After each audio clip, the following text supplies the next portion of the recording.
Hello and welcome to Living Fabulously with Bev. Today, my guest on Top Tips is Andrea Beaman. Welcome, Andrea. Hello, Bev. How are you doing today?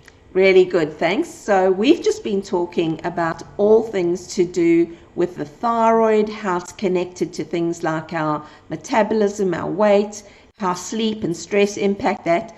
So, Andrea, what are your top tips for having a healthy thyroid? Well, probably the number one tip would be to reduce the stress. Like the stress is going to affect all of the metabolic processes as well as your ability to sleep, and it's going to affect your digestive system.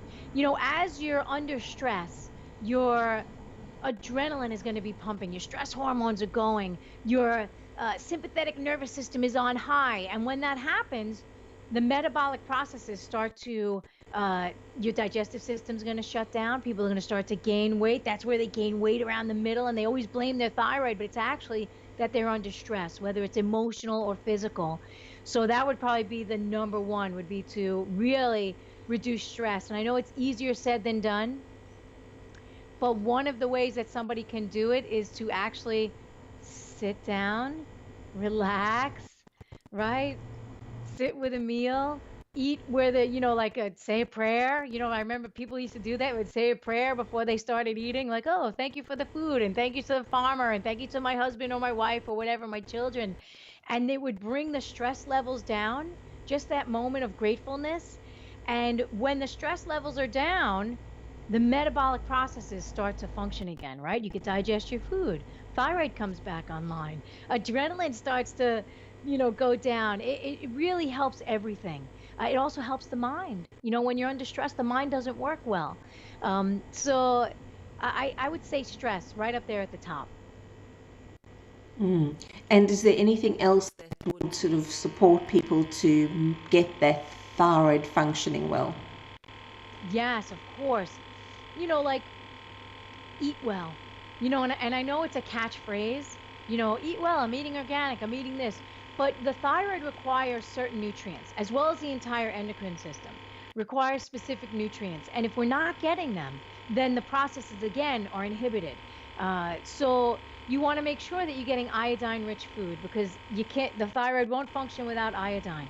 And I'm not talking about putting salt right? Like you sit down to your dinner and you just start putting salt on it. That's not what I'm talking about. That'll actually disrupt the functioning of the thyroid and contribute to hypertension and all that stuff.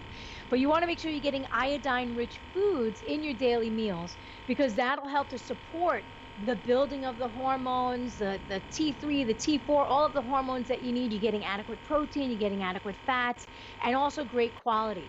So remember, I was talking about stress, number one factor probably for inhibiting all of the metabolic processes.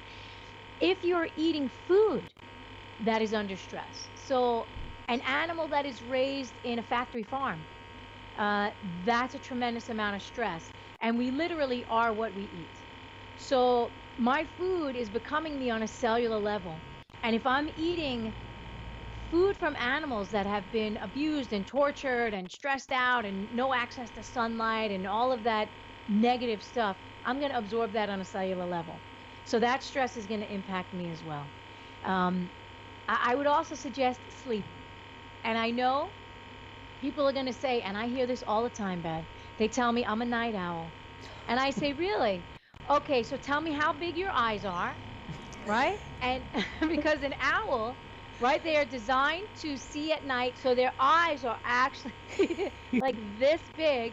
So unless they have eyes that are this big, I tell them you're not actually a night owl.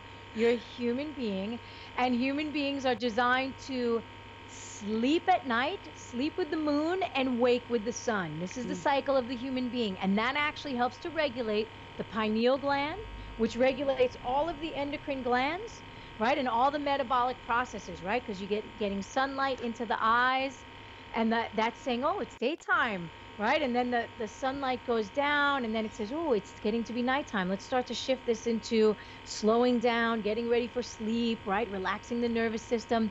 But most people don't have access to that, and we talked about that in the show just before. Most people are up all night long, 10 o'clock, 11 o'clock, watching television on their phones, in their computers, white light, blue light coming into their eyes, their body's never going to relax. It's not going to go to sleep. And that's going to negatively impact the adrenals, the digestive system, the thyroid, the reproductive system, the brain. It's going to affect all of the processes. So you've got to get adequate sleep. Without sleep, forget it. Yeah, so agree. I absolutely agree. And so where can we find out more about you, Andrea? www.andreabeaman.com. I've got lots of blogs and recipes and information about food and lifestyle and consciousness and all that fun stuff related to the health of the body as a whole. Brilliant. And if you enjoyed what you heard just in this short top tips, you'll really love the interview, where we actually go deeper into things, including emotional well-being and other factors that affect, your total well-being.